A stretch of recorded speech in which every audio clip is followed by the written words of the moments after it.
Welcome to Learning English, a daily 30-minute program from the Voice of America. I'm Jonathan Evans. And I'm Ashley Thompson. This program is aimed at English learners, so we speak a little slower and we use words and phrases especially written for people learning English. Today on the program, you will hear from Mario Ritter, Anna Mateo, and Brian Lynn. Later, Steve Ember will present our American history series, The Making of a Nation. But first, here is Mario Ritter. The United States says the offices of the General Delegation of the Palestine Liberation Organization in Washington should close. The U.S. State Department said on Monday that the PLO has not taken steps to support the start of direct and meaningful negotiations with Israel. The Associated Press reports that a requirement in U.S. law states that the PLO mission must close if the peace process does not move forward. President Donald Trump has shown strong support for Israel and criticized Palestinian leaders for not doing enough to work toward a peace deal. The Trump administration said that the PLO has not worked with the U.S. government in peace efforts. The group has also condemned an American peace plan that has yet to be released. The State Department added that the decision to close the PLO offices is consistent with concerns within the administration and in the U.S. Congress. Issues of concern include Palestinian attempts to get the International Criminal Court to take legal action against Israel. The ICC was established in 2002. The court's aim is to bring to justice individuals accused of war crimes, crimes against humanity, and genocide. President Trump's National Security Advisor, John Bolton, spoke about the ICC during his visit Monday to the Federalist Society Research Group in Washington. Bolton noted that the U.S. government never signed the treaty creating the court and does not recognize it. He also said the U.S. would consider restrictions against ICC lawyers or officials involved in efforts to investigate Americans. The U.S. government has traditionally positioned itself as a neutral party in the conflict between Israel and the Palestinians. The U.S. does not recognize the Palestinian territories of the West Bank and Gaza as an independent state. The United Nations General Assembly, however, voted in 2012 to recognize Palestine as what it calls a member observer state. The statements by the State Department and Bolton come as the U.S. government has increased pressure on the Palestinians to get involved in peace efforts. This month, the United States announced it was stopping payments to the UN agency that helps Palestinian refugees.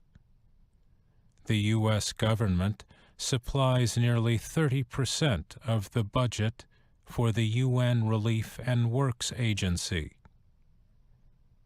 In addition to UN aid, the government canceled another $200 million in direct aid to Palestinians last month.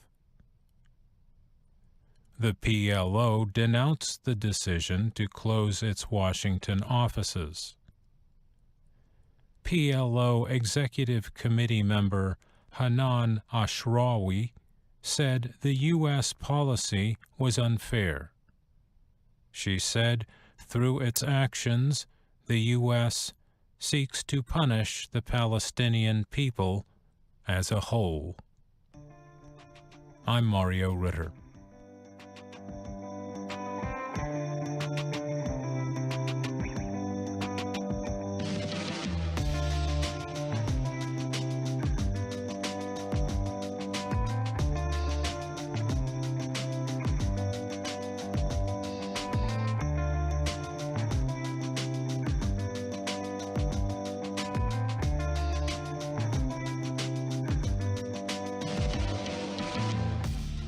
From VOA Learning English, this is the Health and Lifestyle Report.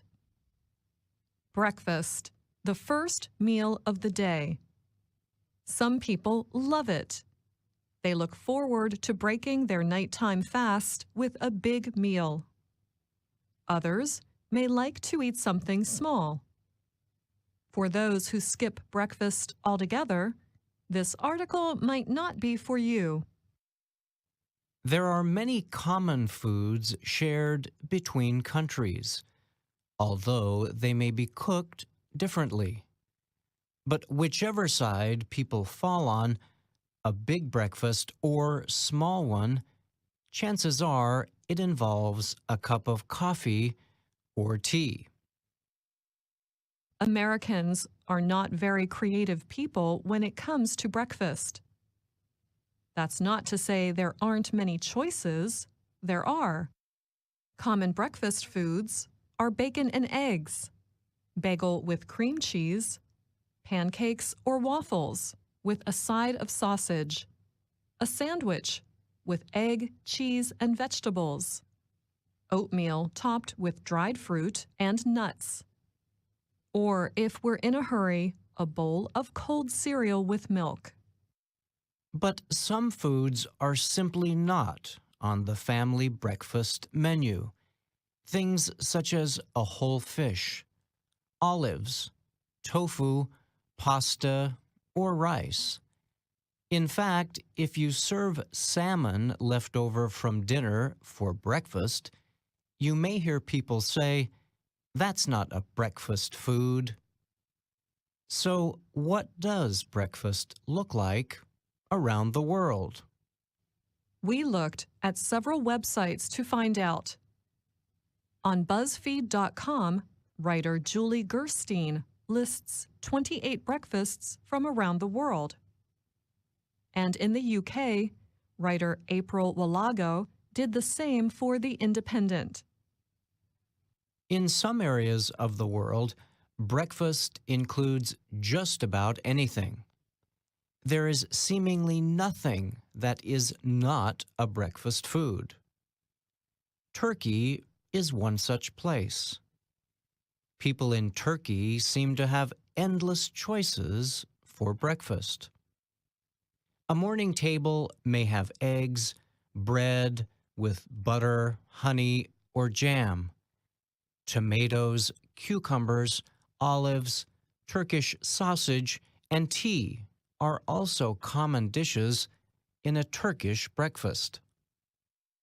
On a German breakfast table, you might see different kinds of bread, cold meats and cheeses, with butter and jam on the side. You may also have some sliced vegetables or yogurt with fruit. In Poland, a common breakfast food is an open-faced sandwich with meat and cheese. They also commonly have scrambled eggs, hot dogs without the bun, and pickled vegetables. In spring and summer, they eat more fruit and vegetables for breakfast. They may also add donuts filled with jam to the breakfast table.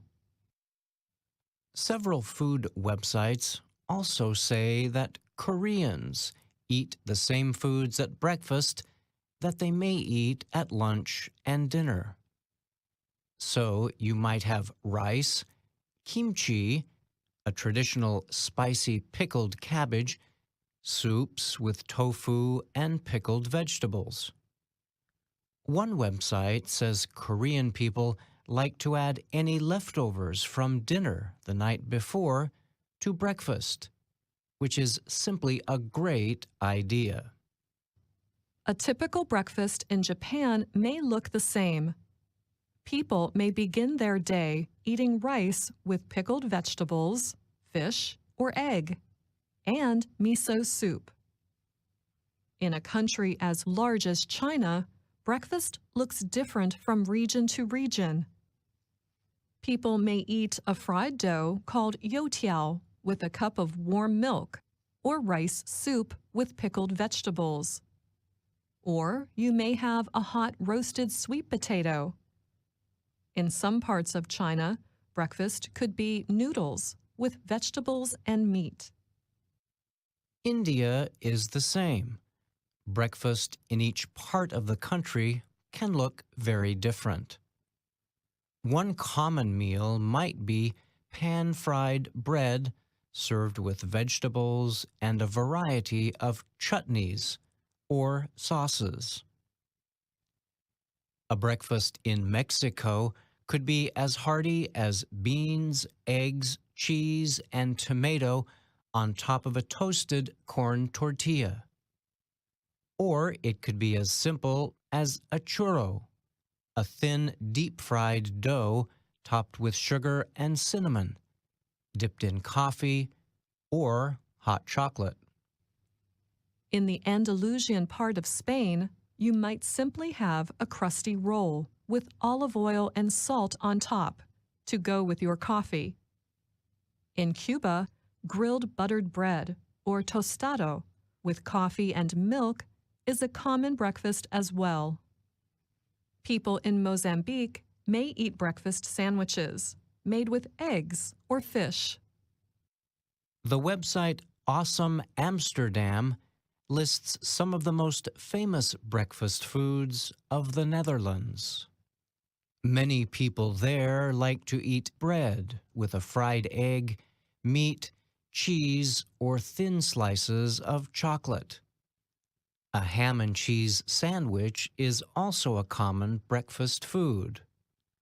Or you may simply choose to have a piece of sweet spice cake to dunk in your coffee. In Colombia, you may have a sweet corn cake. These are fried and topped with meat, eggs, and cheese, or just butter and jam. People in Nigeria may eat a deep-fried dish made from black-eyed peas and spices. They often eat these with a bowl of thick corn pudding. In Russia, breakfast may include sausage, a bowl of porridge, dark rye bread, or cheese-filled cakes fried in a pan. People in some countries keep things very simple at breakfast, just coffee or tea and some sort of bread. In Italy, breakfast is often a cup of coffee with milk and a bread roll with jam. In Tanzania, a common breakfast is a cup of tea with bread or maybe a thin pancake. People in Kenya may start their day with fruit, a type of bread called flatbread, and a cup of hot tea. And in France, strong coffee with a croissant, plain or filled with chocolate, is a common breakfast. Several websites say that in Brazil, breakfast is not a big deal. That honor goes to lunch. To start their day, Brazilians often drink coffee with milk, even the children. With that, they may simply have a slice of toasted French bread. Papaya is a very common breakfast fruit. But any seasonal fruit is often a part of breakfast. Or instead, many Brazilians may simply eat a lightly sweetened cake. These are simply some breakfast dishes from around the world. I'm Brian Lynn. And I'm Anna Mateo.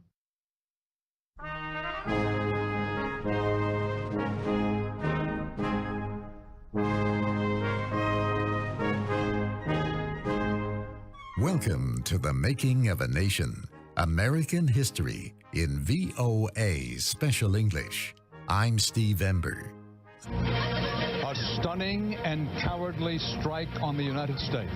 The president vows the killers will pay for this attack on America. The United States changed as a result of the September 11th terrorist attacks. CBS newsman Dan Rather expressed what many Americans were feeling. You will remember this day as long as you live. On the morning of that sunny September day that came to be known as 9/11, the nation came under attack from Al-Qaeda, an extremist group led by Osama bin Laden. Its targets were world-famous buildings representing America's economic and military power. Al-Qaeda operatives hijacked 4 American passenger airplanes. The hijackers were from Middle Eastern countries. Each group included a pilot trained to fly 2 kinds of Boeing airliners, the 757 and the 767. At 8:46 on that morning, one group of hijackers flew a Boeing 767 into the North Tower of the World Trade Center in New York City. 17 minutes later, another group flew a second 767 into the Trade Center's South Tower. The planes exploded in fireballs that sent clouds of smoke into the air. The intense heat of the burning jet fuel from the planes caused structural failures that brought down both buildings. About an hour after the first plane hit the World Trade Center, another group of Al-Qaeda operatives flew a 757 airliner into the Pentagon, the headquarters of the Defense Department in Arlington, Virginia. The plane exploded against a wall of the huge building where more than 20,000 people worked.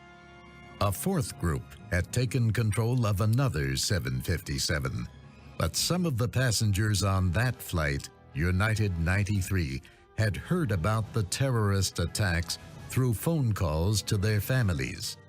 Several passengers and crew members attempted to retake control of the plane. It crashed near the town of Shanksville, Pennsylvania. Investigators later said the hijackers probably planned to attack the Capitol, a major government building in Washington, D.C., where Congress meets.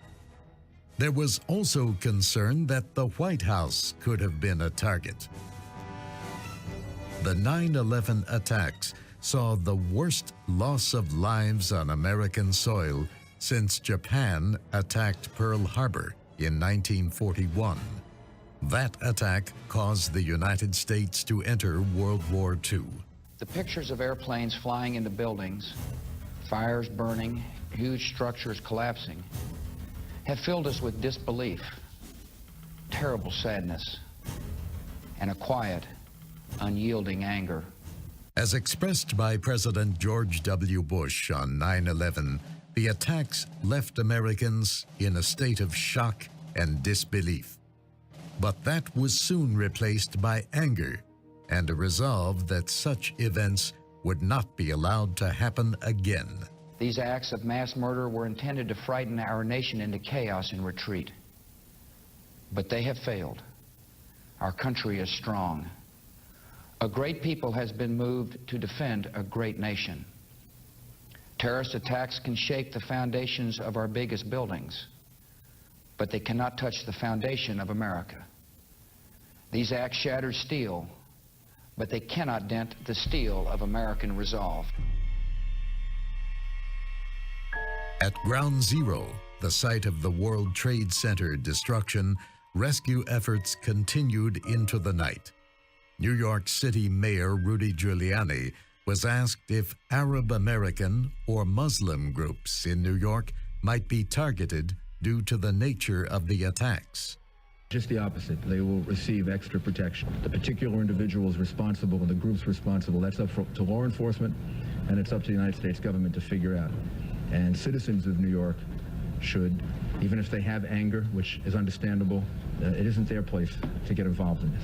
Then they're just participating in the kind of activity we just witnessed. And New Yorkers are not like that. And Giuliani spoke of the strength of spirit of the people of his city. People tonight should say a prayer for the people that we've lost and be grateful that we're all here. And tomorrow, New York is going to be here, and we're going to rebuild, and we're going to be stronger than we were before. On September 20th, President Bush went before a joint session of Congress to declare a war on terror. Our war on terror begins with Al-Qaeda, but it does not end there. It will not end until every terrorist group of global reach has been found, stopped, and defeated. President Bush explained that the war on terror would be different from other wars. Our response involves far more than instant retaliation and isolated strikes. Americans should not expect one battle, but a lengthy campaign, unlike any other we have ever seen. We will starve terrorists of funding, turn them one against another, drive them from place to place until there is no refuge or no rest. And we will pursue nations that provide aid or safe haven to terrorism. Every nation in every region now has a decision to make. Either you are with us or you are with the terrorists.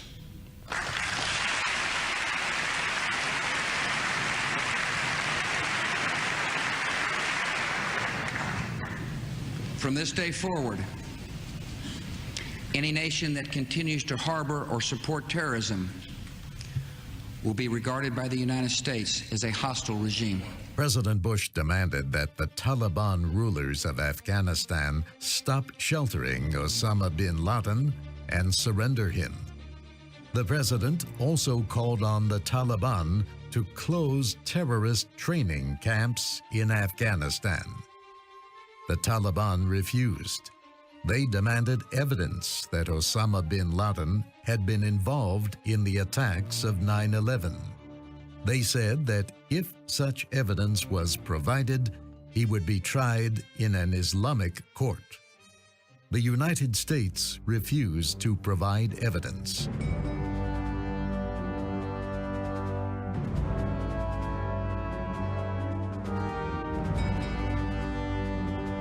On October 7th, the United States and Britain launched airstrikes against Taliban targets. What became known as the War on Terror had begun. Tribal groups from the opposition Northern Alliance led a ground attack. But suicide bombers had killed their leader, Ahmad Shah Massoud, on September 9th, 2 days before the 9/11 attacks. By November, Taliban control began to collapse in several provinces. Taliban forces fled Kabul, the capital. But the ouster of the Taliban government did not mean the end of the war on terror. Some of President Bush's advisors had long supported an invasion of Iraq. As early as October 2001, Defense Secretary Donald Rumsfeld suggested that military action against Iraq was possible. Government officials accused Iraq of having links to terrorist groups like Al-Qaeda. They noted that Iraqi leader Saddam Hussein had used chemical weapons, and they said he was seeking to develop biological and nuclear weapons as well. In October 2001, Congress passed the USA Patriot Act. This law provided the government with more power to gather information about suspected terrorists in the United States. Critics said the law invaded constitutional rights to privacy. Civil liberties groups said the Patriot Act gave law enforcement and other agencies too much power. In January 2002, President Bush gave his State of the Union report to Congress. He accused some nations of supporting terrorist organizations. He said the United States would not wait to be attacked by such groups. Instead, it would strike first at the countries that sheltered them. The president identified 3 nations, North Korea, Iran, and Iraq, as supporters of terror. States like these and their terrorist allies constitute an axis of evil, arming to threaten the peace of the world. By seeking weapons of mass destruction, these regimes pose a grave and growing danger. They could provide these arms to terrorists, giving them the means to match their hatred. In 2002, the United States opened a detention center at its naval base at Guantanamo Bay, Cuba. Some of the fighters arrested in Afghanistan were sent there. They were not considered prisoners of war. Instead, the detainees were treated as unlawful enemy combatants. As such, the Bush administration said they did not have the same rights as war prisoners under international treaties. In the United States, the government also detained some foreign citizens, mostly for violating immigration laws. No terrorism charges were brought against these detainees. Human rights activists and some legal experts protested the detentions. After 9/11, government agencies were criticized for failing to prevent the terrorist attacks. Critics said the agencies should have been working together to gather intelligence. Government officials said part of the issue involved legal restrictions on the gathering and sharing of intelligence. In January 2003, the Department of Homeland Security opened for business. Maybe you see something suspicious, but you don't want to get involved. It's nothing, you think. Can you be sure? There was a lot to do. If you see something, say something. Report suspicious activity to local authorities. Transportation security, immigration, law enforcement, border protection. It represented the biggest government reorganization in more than half a century. All or part of 22 federal agencies and departments were combined into the new agency. Its job, to keep America safe in a world that had changed in a single day.